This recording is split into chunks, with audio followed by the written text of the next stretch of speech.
La paix volait. Le vent arrivait sans prévenir, comme s'il voulait effacer ses propres traces en passant.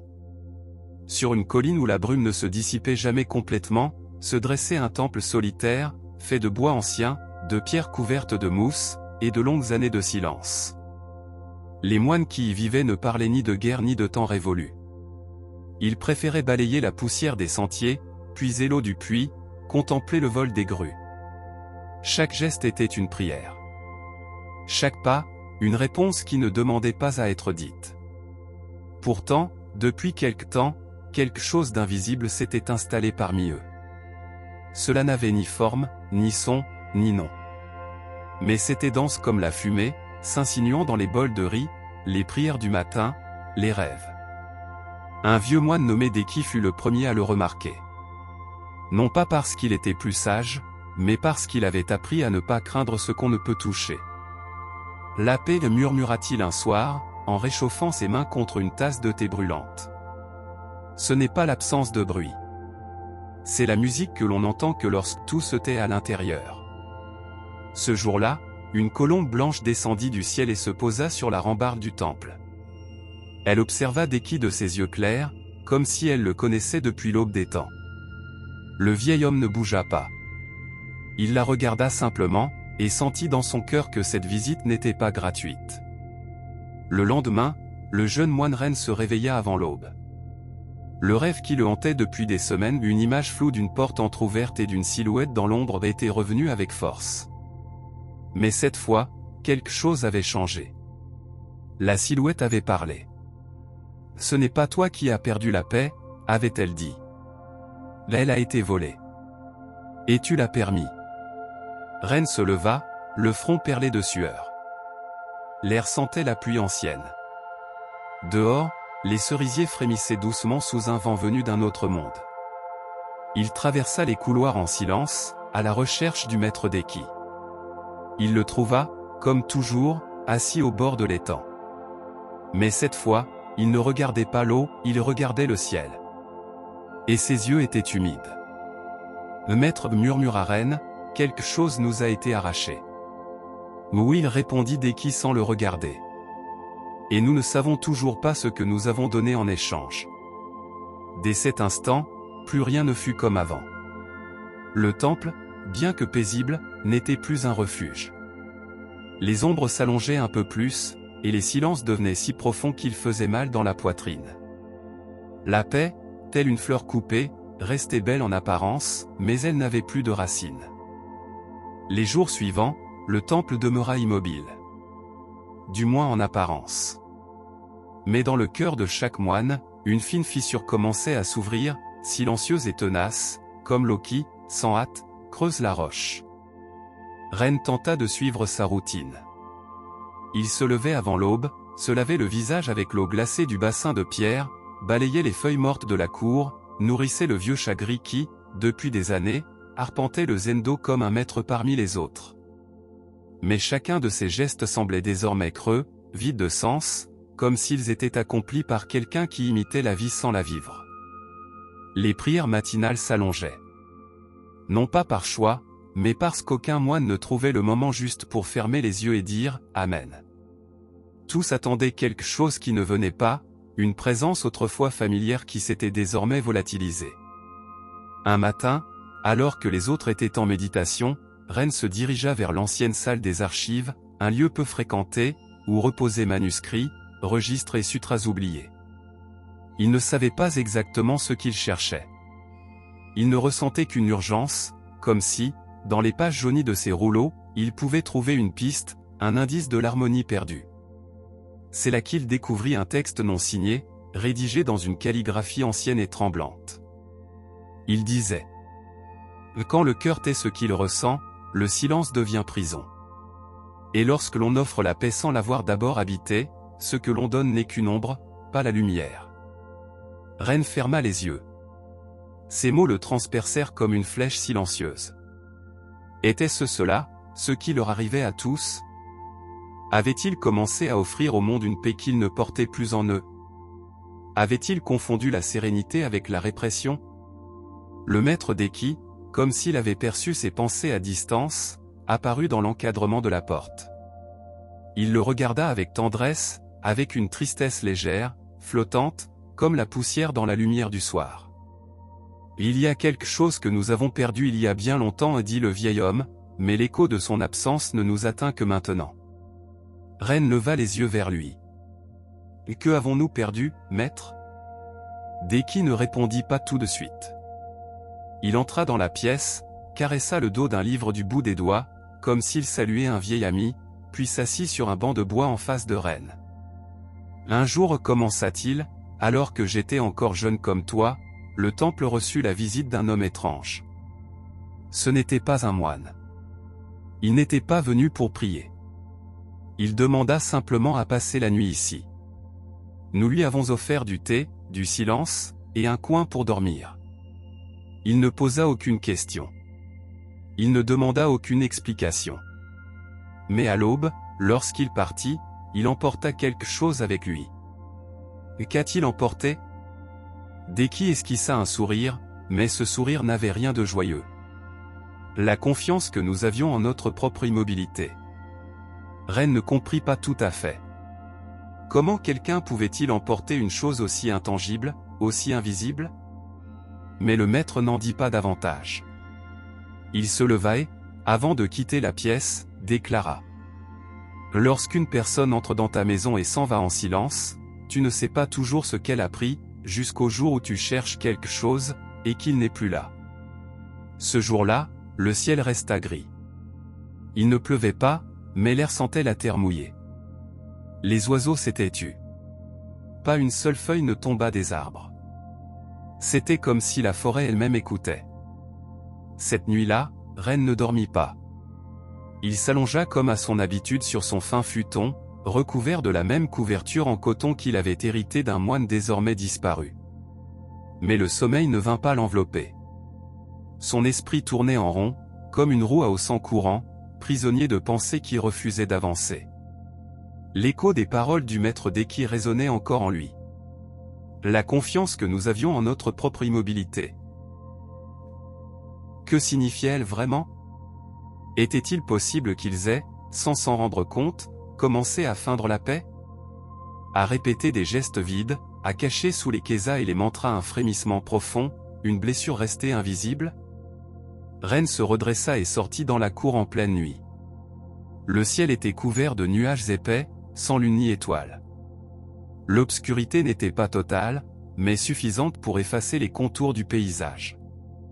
Seul le murmure léger des branches se faisait entendre, comme si les arbres se confiaient des secrets anciens. Il s'assit au bord de l'étang, là où le maître s'installait chaque matin. L'eau était immobile, comme en attente. Ren se contempla dans sa surface. Il n'y vit pas un visage, mais une silhouette floue, sans contour. Il ne sut dire si c'était à cause de l'obscurité ou de quelque chose de plus profond. Alors, il se souvint, le rêve. Cette silhouette dans l'ombre. Cette phrase. Ce n'est pas toi qui as perdu la paix. Elle a été volée. Et tu l'as permis. Avait-il été complice, sans le savoir ? Témoin muet d'un vol qu'il n'avait pas su arrêter. Le lendemain, alors qu'il se servait du riz dans son bol, Ren remarqua quelque chose d'étrange chez les autres moines. Ce n'était pas une chose visible ou définissable.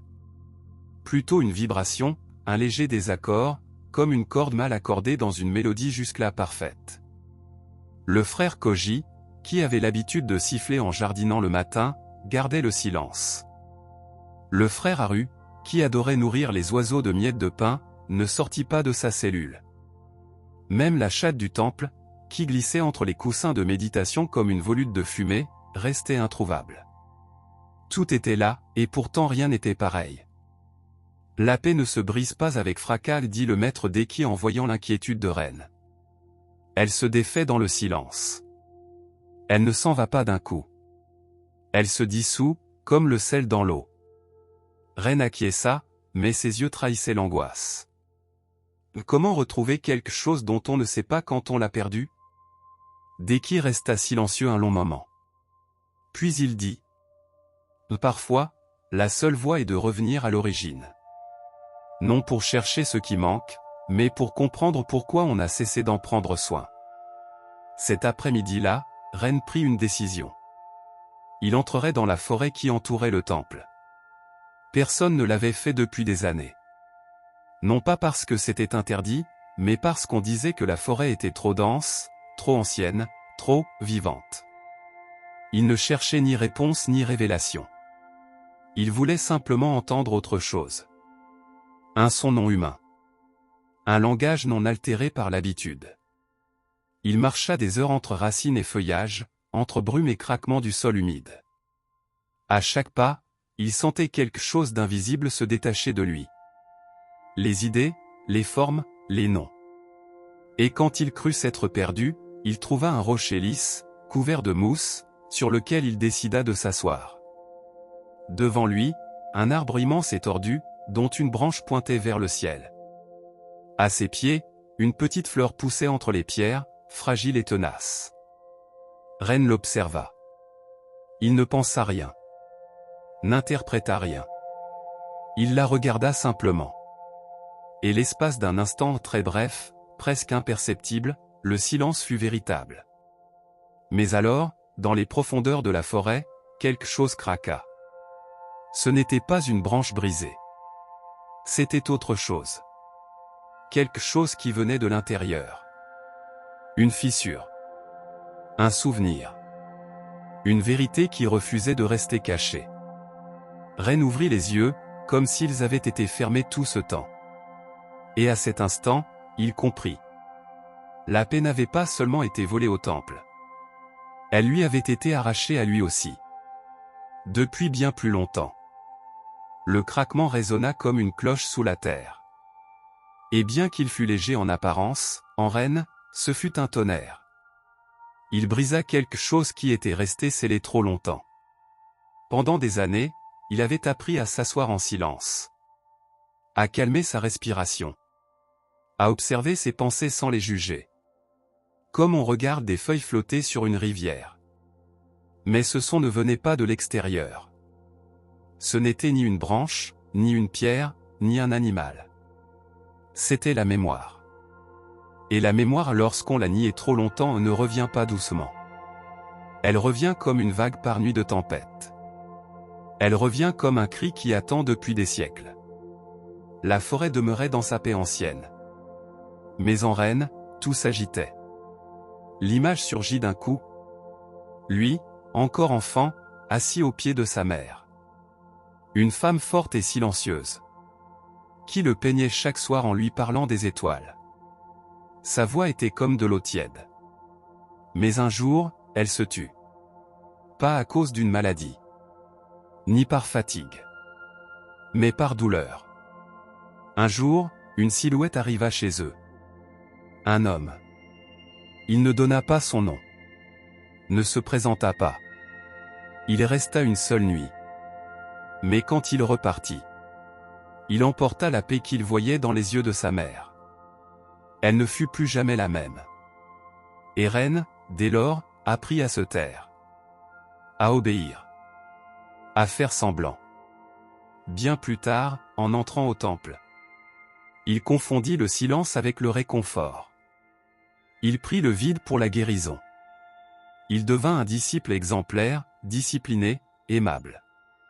Mais cette blessure, elle n'avait jamais été touchée. Seulement recouverte. Enterrée. La silhouette dans son rêve. L'ombre qui parlait. Tout pointait vers ce moment-là. Ce jour unique où son monde avait changé, sans qu'il le comprenne. Il revint à lui, la gorge sèche, les mains tremblantes. La forêt n'avait pas changé. Mais lui, oui. Il se leva, encore étourdi, et marcha sans but sur des sentiers couverts de feuilles. Le ciel s'assombrissait, mais il n'avait pas peur. Il y avait quelque chose dans la nuit qui semblait l'accueillir. Comme si la forêt savait ce qu'il avait retrouvé. Comme si les arbres pouvaient écouter sans juger. Il trouva enfin une clairière. Où le vent tournait en spirale lente. Au centre, un tronc tombé fit office de banc. Il ferma les yeux. Il respira. Lentement. Profondément. Avec douleur. La vérité était claire maintenant. On ne peut offrir la paix depuis une blessure ouverte. On ne peut guider vers la sérénité en marchant soi-même sur des braises cachées sous la robe. Tout ce qu'on ne regarde pas finit par nous parler depuis l'ombre. Tout ce qu'on ne guérit pas devient brouillard, qui empoisonne ce qu'on touche. Il se souvint des paroles du maître Deki. Ce que l'on offre sans l'avoir vécu, n'est que l'ombre, pas la lumière. Et pour la première fois, Ren comprit. Le temple n'avait pas perdu sa paix en un seul jour. Et cet étranger n'avait pas été le seul à emporter quelque chose. Chacun des moines, lui compris, avait cédé de petites parcelles de son intégrité. Ils avaient fait semblant. Réprimer les doutes. Fermer les yeux devant la souffrance de l'autre. Répéter des mantras sans cœur. Ils avaient conservé l'ordre, au prix de leur vérité. Voilà le vrai vol. Pas de l'extérieur. De l'intérieur. Il retourna au temple une fois la nuit tombée. Les lampes à huile vacillaient timidement. Il marcha jusqu'à la salle de méditation. Deki était là, comme s'il l'attendait. « Tu t'es souvenu ?» dit le vieil homme sans poser de questions. Ren s'assit face à lui. Il ne parla pas. Il ne pouvait pas. Mais ses yeux disaient tout. La mémoire n'est pas toujours un châtiment, reprit Deki. Parfois, c'est le début de la vraie compassion. Ren baissa la tête. Pour la première fois depuis des années. Une larme coula sur sa joue. Ce n'était pas de la tristesse. Ni de la culpabilité. C'était plus profond. Comme si quelque chose en lui rentrait enfin à la maison. Et maintenant, que dois-je faire demanda-t-il d'une voix tremblante. Deki le regarda avec la douceur de celui qui a déjà traversé cet abîme. Maintenant, on apprend à habiter la blessure, sans en faire une prison. Et puis, peut-être, si le vent le veut, la paix reviendra. Non pas parce qu'on l'appelle, mais parce qu'on ne la craint plus. Cette nuit-là, Ren ne médita pas. Il ne récita aucun sutra. Il ne chercha aucune réponse. Il resta simplement éveillé, écoutant sa propre respiration, observant chaque recoin du temple, comme s'il le voyait pour la première fois. Plus fragile, plus humain, plus réel. Et au plus profond de cette fragilité, et quelque chose de très doux commença à guérir. Le lendemain matin, la brume recouvrait le temple comme un épais manteau. Ce n'était pas une brume ordinaire. On aurait dit que le monde lui-même avait choisi de se rendre flou, d'effacer les contours pour permettre aux choses d'être vues autrement. Sans rigidité, sans forme fixe. Ren se leva sans hâte. Ses gestes étaient les mêmes qu'à l'habitude. Mais quelque chose avait changé. Pas dans son corps, ni même sur son visage. C'était plus profond. Une sorte de présence. Comme s'il ne se protégeait plus de lui-même. Il descendit vers le jardin intérieur. Là où le frère Koji prenait soin des jeunes pousses de thé. Il était là, agenouillé près d'une plante malade. Dans un silence absolu. Ren s'approcha sans rien dire. Il ne voulait pas consoler, ni guider. Juste être là. Présent. Koji parla, sans détourner le regard. T'est-il déjà arrivé de te sentir absent de ta propre vie? Ren s'accroupit à ses côtés. Oui. Et bien plus longtemps que je n'osais l'admettre. Koji acquiesça. Il regardait les feuilles sèches de la plante. Et si cette paix que nous avons créée ici, était devenue un refuge qui nous empêche de ressentir? Ren mit un moment à répondre. Non parce qu'il ignorait quoi dire, mais parce que l'honnêteté a besoin d'espace pour naître. Peut-être. Mais tout n'a pas été faux. Seulement, incomplet. Koji leva les yeux pour la première fois depuis des jours. Dans son regard, il y avait un mélange de tristesse et de gratitude. Comme si quelqu'un venait enfin de poser des mots sur ce qu'il n'arrivait pas lui-même à nommer. Ce même après-midi, dans la salle de prière? Le frère Haru reparut. Personne ne dit un mot. Il s'assit simplement, le dos droit, les yeux mi-clos. Mais ses mains tremblaient. Et au lieu de les cacher, il les laissa visibles. Comme une déclaration. Un à un, les autres moines entrèrent.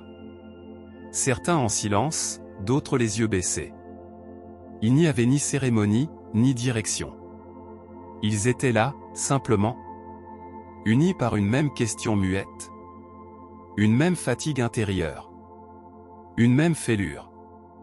Et c'est alors que Deki entra. Il marcha lentement, appuyant son bâton de bambou contre le sol avec un rythme calme. Il s'arrêta devant eux. Les observa comme un père regarde ses enfants revenus d'un long voyage, sans prévenir.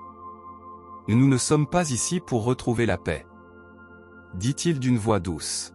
« Nous sommes ici pour cesser de nous mentir. » Personne ne bougea. Pendant des années. Continua Deki. Nous avons maintenu un équilibre fait de répétitions. Et plus tout semblait harmonieux, plus nous étions loin de nous-mêmes. Nous avons bâti un calme décoratif. Et nous l'avons offert au monde comme un remède. Mais il était vide. Ren sentit chaque mot le traverser. Pas comme une accusation, mais comme un nettoyage. Comme si, en les disant à haute voix, le maître enlevait la poussière accumulée sur quelque chose qui, jadis, avait été vrai. Et pourtant, ajouta Deki, ce n'est pas un échec. C'est une renaissance. Le silence devint dense. Mais pas inconfortable. C'était le genre de silence qui naît quand quelque chose se brise à l'intérieur. Et qu'on accepte enfin de l'écouter. Peut-être que la vraie paix, dit Ren, ce n'est pas celle qu'on impose comme une règle, mais celle qui vient quand on cesse de fuir le bruit intérieur. Peut-être, répéta Koji, qu'elle ne peut naître que lorsqu'on accepte de lui faire une place, à côté de la douleur. Deki ferma les yeux. Et une larme descendit lentement sur sa joue. Douce comme la pluie glissant sur une feuille de lotus. Alors, dit-il, voici notre vraie pratique. Pas nous asseoir comme des statues, mais respirer, au cœur de ce qui est brisé. Ne pas fuir ce qui fait mal, mais l'inviter à prendre le thé. Les jours suivants furent différents. Pas meilleurs. Pas plus heureux. Mais plus vivants. Certains moines se permirent de pleurer pour la première fois depuis des années. D'autres parlèrent de blessures qu'ils pensaient oublier. Certains avouèrent même qu'ils n'avaient jamais connu la paix. Seulement l'obéissance. Et pourtant, au milieu de tout cela, le temple semblait plus paisible. Comme si, en cessant de prétendre à la perfection, l'imperfection elle-même devenait sacrée. Les après-midi, Ren s'asseyait près de l'étang et écrivait. Pas des textes sacrés. Pas des sutras. Seulement des phrases éparses. Des questions. Des souvenirs. Des fragments de ce qui surgissait de l'intérieur. Des mots comme ceci. La paix imposée n'est pas la paix. La véritable paix naît dans l'imparfait. Et ne fleurit que lorsqu'on cesse de lui demander d'être éternel. Le chat réapparut. Les cerisiers commencèrent à laisser tomber leurs fleurs sans crainte. Et un matin, sans qu'on les appelait, la colombe blanche revint au temple. Elle se posa exactement sur la même rambarde où on l'avait vue la première fois. Deki la regarda et murmura. Elle n'était pas partie. Elle attendait simplement que nous rentrions chez nous. La colombe blanche resta des heures sur la rambarde du temple, immobile, les yeux mi-clos, comme si elle méditait elle aussi. Personne n'osa la chasser. Même le chat, d'ordinaire prompt à pourchasser tout ce qui vole, se contenta de l'observer avec respect. Ren la regarda longuement, se rappelant sa première apparition. C'était juste avant que tout ne commence à se déliter. Était-ce un signe? Un présage? Ou le témoin silencieux d'une chose qu'il ne comprenait pas encore? Le maître d'Eki vint s'asseoir à côté du jeune moine. Son visage était paisible, mais dans son regard vivait quelque chose de plus lourd. Une mémoire qui remontait lentement des profondeurs. « Reine, dit l'aîné d'une voix douce. Je crois qu'il est temps de te parler de ce que je n'ai pas dit cette fois-là. À propos de ce visiteur. » Le jeune homme se redressa. Le vent soufflait doucement. Et les clochettes suspendues tintaient comme des murmures lointains. Et qui était-ce? Deki resta silencieux. Ce n'était pas de l'oubli, mais de la révérence. Comme si les mots devaient être choisis avec soin, pour ne pas briser quelque chose de fragile. Il est arrivé au printemps. Commença enfin l'ancien. Je me souviens que les pruniers étaient en fleurs. Il n'avait ni bagage, ni offrande, même pas de nom. Seulement son corps et son regard. Mais ce regard, c'était comme un miroir sans fond.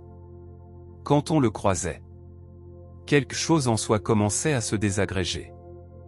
Reine fronça légèrement les sourcils. Non pas par jugement, mais par pleine attention. Il ne resta qu'une seule nuit. Et ne demanda rien.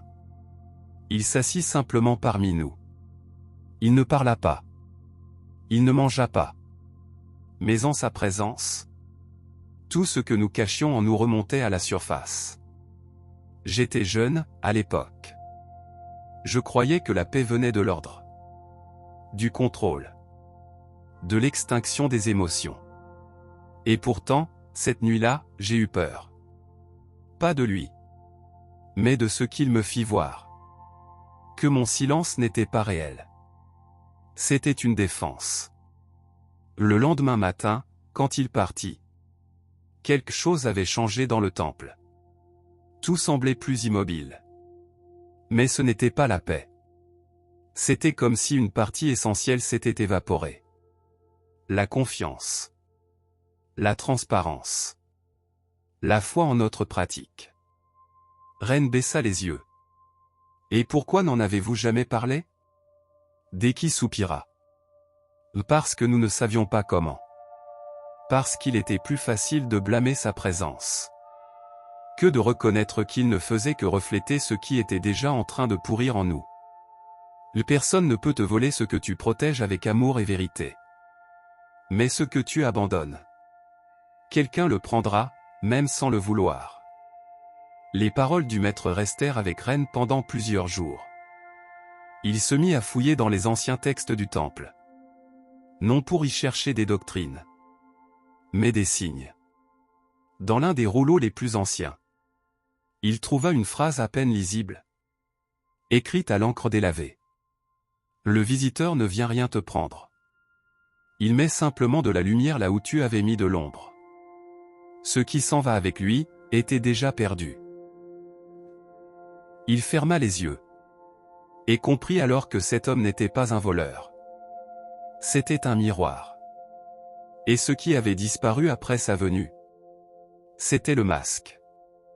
Une nuit, alors que tout le monde dormait, Reine quitta le temple et marcha vers la forêt. Il ne cherchait pas de réponse.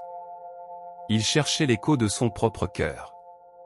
Il retrouva la clairière où, quelques jours plus tôt, il s'était souvenu de sa blessure. Il s'assit sur la même pierre, désormais froide et humide. Mais il n'avait plus peur. En lui, quelque chose avait pris forme. Quelque chose qui jusque-là n'avait pas de nom. Il l'appelait maintenant présence. Le vent souffla.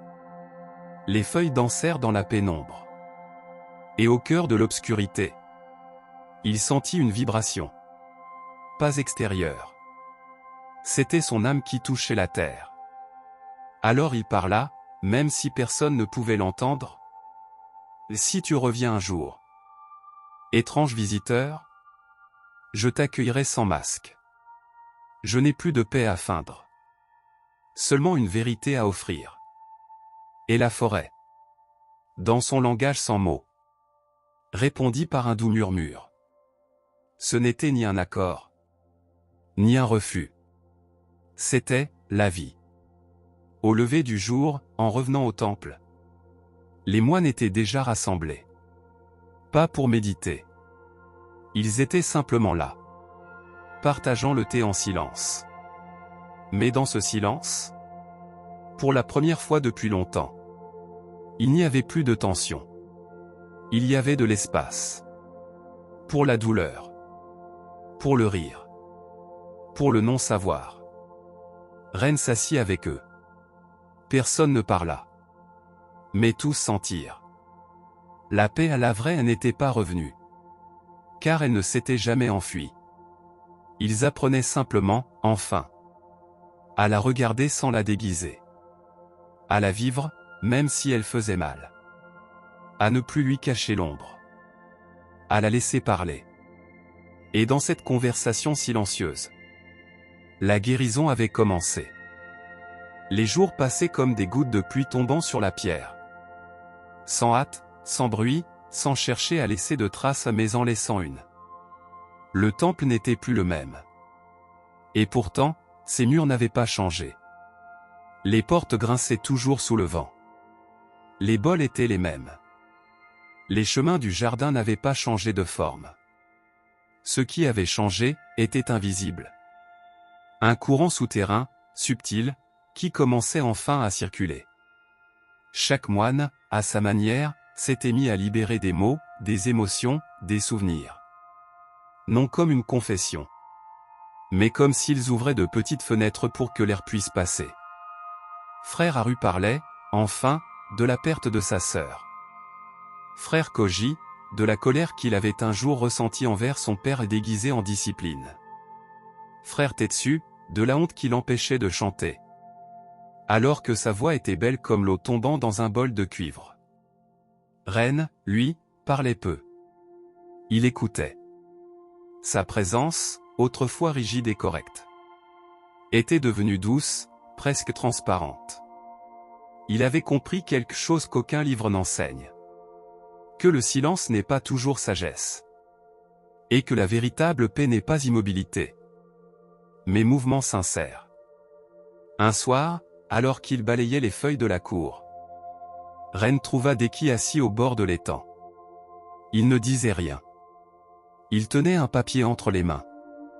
Ses yeux étaient fixés sur l'eau. Comme s'il y lisait ce que la lettre ne disait pas. Ren s'approcha. Le maître lui tendit le parchemin sans un mot, sans même le regarder.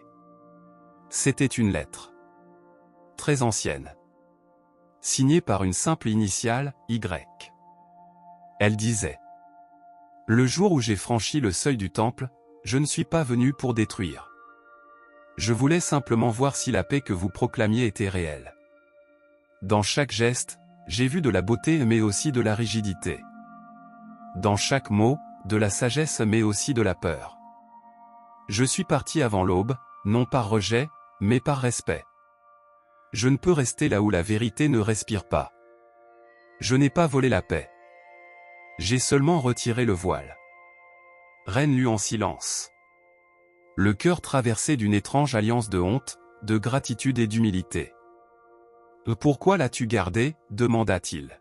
« Parce que je n'étais pas prêt à la comprendre » répondit Deki. Ils restèrent silencieux longtemps. Le soleil se couchait derrière les collines. Et l'étang reflétait un ciel rouge comme une plaie qui, enfin, commence à guérir. Cette nuit-là, tous les moines se réunirent autour du feu. Il n'y avait pas de cérémonie. Juste un besoin partagé, être là, ensemble, sans but, sans rôle, sans masque. Deki prit la parole. Pendant des années, nous avons cherché à préserver quelque chose de sacré. Et sans le voir, nous avons fait de cette quête une cage. Une cage dorée, certes. Mais une cage quand même. Le temple, dit Koji en regardant les poutres de bois, est devenu un miroir. Un miroir qui ne reflétait que ce que nous voulions voir. Et nous avons eu peur du visiteur, ajouta Haru. Parce que son silence n'était pas comme le nôtre. Alors Ren parla. Avec une voix différente. Non celle du disciple. Mais celle de l'être humain. Je ne veux plus faire semblant d'être en paix. Je veux apprendre à être présent, même quand je suis brisé. Le feu crépita. Personne ne répondit. Mais dans le silence qui suivit, tous s'acquiescèrent, de l'intérieur. Quelques jours plus tard, Deki fit ses adieux au temple. Ce ne fut ni tragique, ni héroïque. Il se leva un matin, prépara un petit sac avec du thé et du riz, prit son vieux bâton sous le bras, et franchit seul la porte principale. Ren le regarda partir depuis le haut des marches. Il ne l'appela pas. Il ne le retint pas. Il savait que le maître ne fuyait pas. Il ne s'échappait pas non plus. Il répondait simplement à un cycle, à un rythme intérieur. Et dans la lenteur de sa marche à travers la forêt, il y avait plus de paix que dans tous les chants qu'ils avaient partagés. Le temple retomba dans le silence. Mais ce silence-là était autre. Ce n'était plus une armure. C'était un espace fertile. Les oiseaux revinrent nicher sous les toits. Le chat dormait entre les jambes des moines pendant la méditation. Et les fleurs du jardin, restées closes depuis des années, commencèrent à s'ouvrir. Non parce qu'on s'en occupait mieux, mais parce que, enfin, on respirait la vérité. Un après-midi, alors qu'il marchait seul, Ren leva les yeux vers le ciel et se souvint des mots qu'il avait lui-même écrits quelques jours plus tôt. La paix n'est pas ce que l'on atteint. C'est ce qui arrive quand on n'a plus peur de tout perdre. Il sourit. Non parce que tout était résolu, mais parce qu'il pouvait enfin être en paix, même sans l'être toujours. Et dans cet instant fugitif, si simple et si profond, il comprit. Parfois, la vraie paix ne vient qu'après avoir été volée. Parce que c'est alors qu'on apprend à l'honorer. Non comme un trophée, mais comme un mystère. Le soleil ne s'était pas levé avec force ce matin-là, mais avec une timide lumière ambrée, comme si elle demandait la permission de caresser les murs du temple. Une brise douce parcourait les couloirs vides, telle une ancienne mélodie rappelant ce qui avait été oublié. Ren se tenait de nouveau devant l'étang. Il n'était plus le jeune homme terrifié qui s'était éveillé d'un mauvais rêve. Son visage était désormais le miroir de ce qu'il avait vécu, ni plus lumineux, ni plus sage, mais plus transparent. À ses côtés, le maître Deki gardait le silence, mais cette fois, il ne semblait porter aucun fardeau. Il y avait de l'espace entre eux, mais aucune distance. « Tu as compris ?» demanda Deki sans détourner le regard de l'eau. « Pas entièrement, » répondit Ren, « mais je ne fuis plus. »« C'est suffisant. » Le maître tendit la main vers l'eau. Il n'en effleura pas la surface. Il la garda simplement ouverte, comme s'il offrait quelque chose d'invisible. Ren observa ce geste longuement, jusqu'à ce qu'il demande enfin. Où était la paix pendant tout ce temps? Deki esquissa un sourire doux.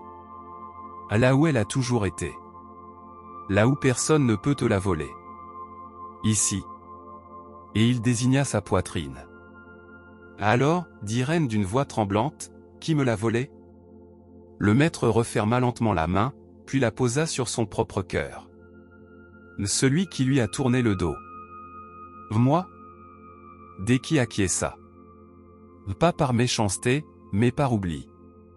Pas par rejet, mais par peur. Nous le faisons tous.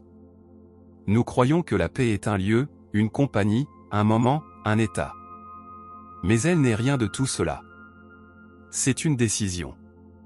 Une fidélité silencieuse à ce qui ne change pas, même lorsque tout change. Ren ferma les yeux. Pour la première fois depuis longtemps, il ne vit ni portes entr'ouvertes, ni ombre. Il vit un champ ouvert, un ciel sans fin, et le son de ses propres pas sur la terre humide. Il ouvrit les yeux et respira. L'air avait le parfum des choses vraies. Et maintenant, maître, demanda-t-il. Maintenant, rien. Rien? Maintenant, vis simplement. Balaie le sol. Serre le thé. Regarde le ciel. Plante une fleur. Sens le vent. Souviens-toi que ce qui est volé à l'extérieur peut être retrouvé à l'intérieur. Ren baissa la tête, non pas par tristesse, mais par révérence. L'étang demeurait immobile. Une colombe blanche s'envola au-dessus d'eux et disparut entre les bambous.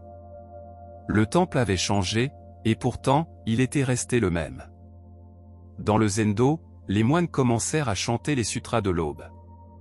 La voix de Ren se joignit à la leur, sans urgence, sans doute, sans besoin d'être entendue. Son silence ne faisait plus mal. Son immobilité n'était plus une prison. La paix ne se retrouve pas. La paix se rappelle. Et quand on s'en souvient, plus rien ni personne ne peut la voler.